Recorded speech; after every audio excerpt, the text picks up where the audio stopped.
चलिए, तो artist group जो आपको पढ़ाए जा रहे थे कलकत्ता पूर्ण हो चुका है। आज हम पढ़ेंगे, इससे पहले की क्लास में पढ़ाया है मैंने प्रोग्रेसिव आर्टिस्ट ग्रुप, जिसकी स्थापना 1947 में हुई थी। किसके द्वारा हुई थी?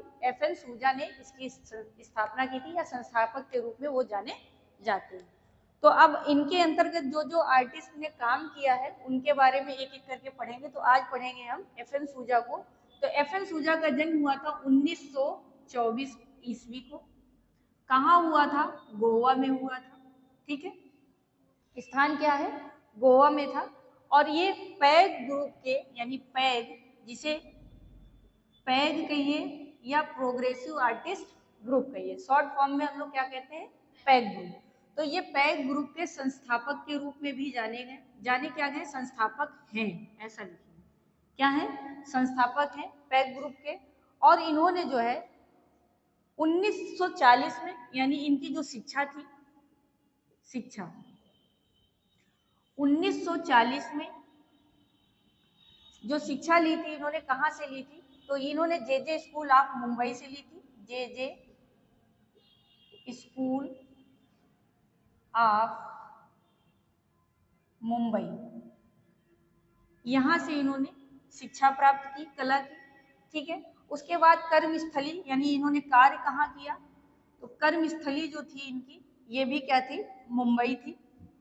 यहीं पे रहकर इन्होंने सबसे ज्यादा काम किया, इसीलिए पैग की स्थापना भी इन्होंने कहाँ की थी? मुंबई में। देखिए, जो कलाकारों का समूह या ग्रुप पढ़ते हैं, ये इसलिए लोग स्थापित करते थे या बनाते थे, बहुत सारे कलाकार मिलके, कि किसी न किसी कला के क्षेत्र में वो कुछ नया काम कर सके, लोगों तक अपनी जानकारी को पहुंचा सके। और मिलकर अगर कोई संस्था स्थापित करेंगे तो लोगों को कार्य भी मिलेगा और उनकी एक पहचान भी बनेगी। इसलिए छोटे छोटे से ग्रुपों की स्थापना हुआ करती थी, इसीलिए ये पैग ग्रुप की भी स्थापना हुई। इसके बाद कला समीक्षक जॉन बर्गर, कौन? कला समीक्षक जॉन बर्गर। ठीक है, खाने वाला नहीं, ठीक है, खाने वाला बर्गर नहीं, ऐसे कैसे? जॉन बर्गर ने इनकी काफी प्रशंसा की थी। ये बाहर के एक विद्वान थे, इन्होंने इनकी प्रशंसा अत्यधिक की, अत्यधिक की। ठीक है,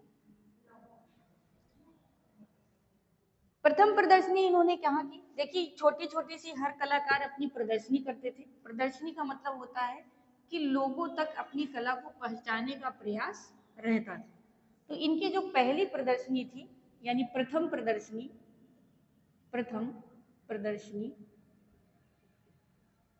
ये प्रदर्शनी इनकी जो है 1948 में कहाँ हुई थी? 1948 में, 1948 में बलगर्टन हाउस लंदन, कहाँ हुई थी? बलगर्टन हाउस लंदन। ठीक, इन्होंने प्रथम प्रदर्शनी की अपने चित्रों की। उसके बाद इन्होंने सबसे ज्यादा किस विषय में आकृतियां बनाई? ठीक, तो सबसे ज्यादा ये नग्न आकृतियां बनाते थे। कैसी? नग्न आकृतियां, जिसे हम लोग न्यूड भी कहते हैं। क्या कहते हैं? न्यूड चित्र। नग्न आकृतियों में सबसे ज्यादा, यानी नग्न या न्यूड फिगर ये बहुत बनाते थे, इसके लिए ये जाने भी जाते थे। इन्होंने फिर एक आत्मकथा लिखी। आत्मकथा, आत्मकथा, आत्मकथा क्या थी उसका नाम? तो आत्मकथा इन्होंने लिखी थी words and line, words and line, इस नाम से इन्होंने आत्मकथा लिखी। ठीक, बहुत प्रसिद्ध है और पूछी भी जाती है। प्रकाशित कब किया? तो प्रकाशित इन्होंने किया था 1959 में, सॉरी 1959 ईस्वी में इन्होंने क्या किया? इसको प्रकाशित किया, अपनी आत्मकथा को। इन्होंने जो विषय और भी लिए, इन्होंने ग्रामीण, ग्रामीण, कहाँ के ग्रामीण? तो इन्होंने गोवा के ग्रामीणों का चित्रण किया। कहाँ का विषय लिया? गोवा। ठीक, वहां के ग्रामीणों का, और मुंबई के, मुंबई के शहरी लोगों को अपने चित्रण का विषय बनाया, चित्रण का विषय बनाया। तो ये इनका विषय था कि जो इनकी प्रथम प्रदर्शनी थी बर्लिंगटन हाउस लंदन में की, और विषय था कि नग्न आकृतियां ज्यादा बनाते थे, कर्मस्थली मुंबई थी, और प्रोग्रेसिव आर्टिस्ट ग्रुप के संस्थापक के रूप में जाने गए। वर्ड्स एंड लाइंस इनकी आत्मकथा है जो कि 1959 में इन्होंने प्रकाशित किया। इसके बाद हम इनके जो आरंभिक चित्र बने थे, इन्होंने जो शुरू में चित्र बनाए, तो उसमें किसका प्रभाव दिखाई देता है, तो इनके आरंभिक चित्रों में इनके आरंभिक चित्रों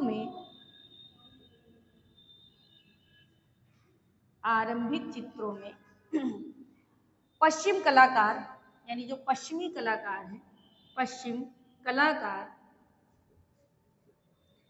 कौन कौन, तो थियोगो रिवेटा, और दूसरे थे जॉर्ज ओकाफोरू, जॉर्ज या जॉर्ज भी लिखा रहता है, जॉर्ज ओकाफोरा। इनके जो है प्रभाव इनके चित्रों में रहे, यानी इनसे प्रभावित होकर इसीलिए ये नग्न आकृतियां बनाते थे, क्योंकि पश्चिम की कला में ज्यादातर कलाकारों में न्यूड बनाना ज्यादा पसंद किया, इसीलिए इनकी कला में भी प्रभाव कहीं ना कहीं दिखाई देता है। इसके बाद सूजा गोथिक कला से भी प्रभावित थे, यानी जो सूजा जी हैं ये गोथिक कला से भी प्रभावित थे, ठीक है। इससे प्रभावित होकर, यानी जब ये गोथिक कला में, यहाँ पे सबसे ज्यादा आदम और ईव का बहुत चित्रण हुआ है, तो इन्होंने इस कला से प्रभावित होकर आदम और ईव का, ठीक है, स्वर्ग का बहिष्कार, यानी स्वर्ग से, आदम और ईव का स्वर्ग से बहिष्कार, इस नाम से कृति या चित्रण या चित्रित किया, ठीक है, चित्रित किया, क्या किया, चित्रित किया, ऐसे लिख लीजिए, चित्रित किया, ठीक है।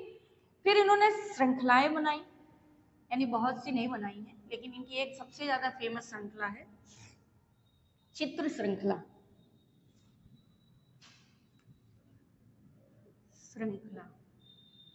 ठीक है। इनकी श्रृंखला का नाम था दार्शनिक और प्रेमी, किस नाम से, दार्शनिक और प्रेमी, दार्शनिक और प्रेमी, इस नाम से इन्होंने क्या बनाई, एक चित्र श्रृंखला बनाई। और अगर क्वेश्चन पूछे कि सूजा की श्रृंखला का क्या नाम है, तो दार्शनिक और प्रेमी। इन्होंने एक कैटलॉग बनाया, फिर इसके बाद इन्होंने एक क्या किया, कैटलॉग बनाया। कैटलॉग में इन्होंने कहा है कि मैं स्वयं को शैतान, क्या कहा, मैं स्वयं को शैतान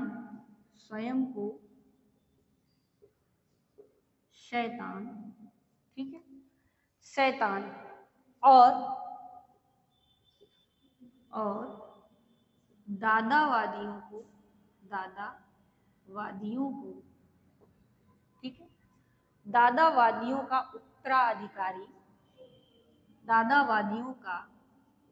उत्तराधिकारी हूँ, ठीक है, या एक पुजारी ऐसा ये जो कैटलॉग है इन्होंने स्वयं के लिए कहा, किसके लिए, स्वयं के लिए, कि मैं स्वयं एक शैतान और दादावादियों का उत्तराधिकारी हूं, ऐसा कहकर स्वयं को पुकारा, ठीक है। इसके बाद इन्होंने ब्लैक आर्ट तकनीक का प्रयोग किया, तकनीक, ठीक, ऐसे करके लिख लीजिए। तो तकनीक कैसी, ब्लैक आर्ट तकनीक का प्रयोग किया। ठीक है, ये तकनीक क्या थी? संपूर्ण चित्र को काले रंग से पोत दिया जाता था। क्या किया जाता था? संपूर्ण चित्र को काले रंग से पोत दिया जाता था।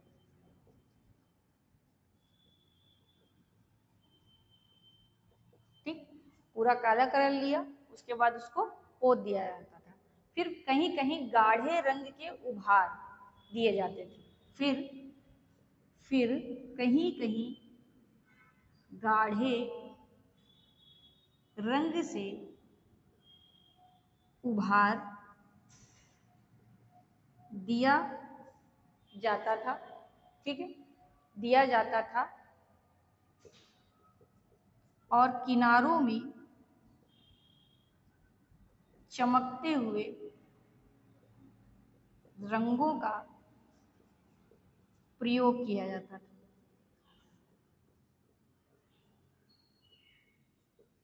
ठीक है, तो ये इनकी एक पद्धति थी, ब्लैक आर्ट तकनीक का जो ये प्रयोग करते थे अपने चित्रों में, और फिर आकृति को आभास इसी स्वरूप से दे देते थे कि वो आकृति दिखने लगती थी। ठीक है, इसके बाद इनकी पेंटिंग थी एक प्रसिद्ध, उसके बारे में देख लीजिए। हालांकि क्वेश्चन ज्यादातर यही पूछा जाता है पैक के संस्थापक कौन थे, लेकिन अब कुछ भी पूछ सकता है। तो इनकी प्रसिद्ध पेंटिंग है, प्रसिद्ध पेंटिंग है कौन सी? वो तो प्रसिद्ध पेंटिंग है बर्थ। क्या नाम है उसका? बर्थ। क्वेश्चन पूछ सकता है बर्थ पेंटिंग किसकी है? तो ये FN सूजा की है, और ये 2005 में, कब? 2005 में। ठीक, कितना? 11.3 करोड़ में बिकी। कितने में बिकी? 11.3 करोड़ में बिकी। कहां से बिकी? तो ये बिकी है न्यूयॉर्क के क्रिस्टी पैलेस। कहां बिकी? न्यूयॉर्क के क्रिस्टी पैलेस। ठीक, यानी इनकी जो सबसे प्रसिद्ध पेंटिंग है कहां से बिकी? तो न्यूयॉर्क के क्रिस्टी पैलेस से यह पेंटिंग बिकी है 11.3 करोड़ की। ठीक, इसके बाद अनिल अंबानी, ये पेंटिंग खरीदी किसने थी? तो ये खरीदार कौन है? खरीदी किसने? तो खरीदी थी अनिल अंबानी की पत्नी, अनिल अंबानी की पत्नी। कौन है? अनिल अंबानी की पत्नी टीना अंबानी ने खरीदी थी। किसने खरीदी थी? टीना अंबानी ने खरीदी। ठीक, तो ये थोड़ा सा करंट से भी है। मान लीजिए पूछ ले बर्थ पेंटिंग किसकी है? FN सूजा की है, और किसने खरीदी थी? तो टीना अंबानी ने खरीदी थी। कहां से नीलाम हुई थी? तो क्रिस्टी पैलेस से नीलाम हुई। और इसके बाद इनकी श्रृंखला हमने बता दी, दार्शनिक और प्रेमी है। प्रसिद्ध चित्र लिख लीजिए, कुछ थोड़े से हैं, ज्यादा नहीं है, शायद पूछ ही ना ले। तो इनके जो प्रसिद्ध चित्र हैं, तो man and women, man and women, women grinding, grinding, grinding there teeth, there teeth. ठीक है, ये थी इनकी। और इसके बाद है नारी और दार्शनिक, नारी और दार्शनिक, लास्ट सफर, इस नाम से भी इन्होंने किया, लास्ट सफर। ब्लू लेडी है ना, ब्लू लेडी, इसी को हिंदी में कहेंगे तो क्या कहेंगे? नीली औरत। तो इतनी इनकी कुछ चित्र हैं। ठीक है, और इन्होंने जो है पैक ग्रुप के संस्थापक के रूप में कार्य किया। लास्ट इनका यही अभी जो पेंटिंग बर्थ है इसके बारे में विशेष याद रखिएगा। और 2002 में आपका निधन हो गया। ठीक है, मृत्यु भी कभी कभी पूछ लेता है किसी किसी आर्टिस्ट की कि कब इनकी मृत्यु हुई, तो 2002 में इनकी मृत्यु हो गई। और नेक्स्ट आर्टिस्ट अब हम पढ़ेंगे इसके बाद KH आरा। तो आज की क्लास के लिए इतना ही।